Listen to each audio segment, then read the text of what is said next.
माजी नगरसेवक वनराज आंदेकरच्या खुनाचा बदला घेण्यासाठी प्रतिस्पर्धी टोळीतील सराईतांच्या नातेवाईकांच्या घरावर पाळत ठेवणाऱ्या आंदेकर टोळीतील सराईताला भारती विद्यापीठ पोलिसांनी अटक केली।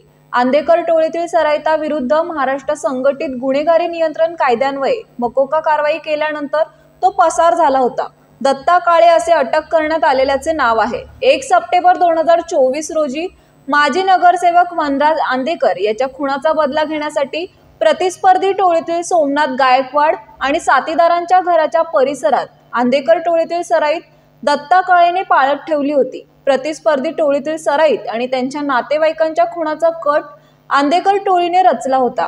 पोलिसांना याबाबतची माहिती मिळाल्यानंतर आंदेकर टोळीतील सराईतांना अटक करण्यात आली होती। या प्रकरणात गुन्हा दाखल झाल्यानंतर काळे पसार झाला होता। भारती विद्यापीठ पोलिसांचे पथक त्याचा शोध घेत होते। काळे लक्ष्मीनारायण चित्रपट गृहाच्या परिसरातील उड्डाण पुलाजवळ थांबला होता।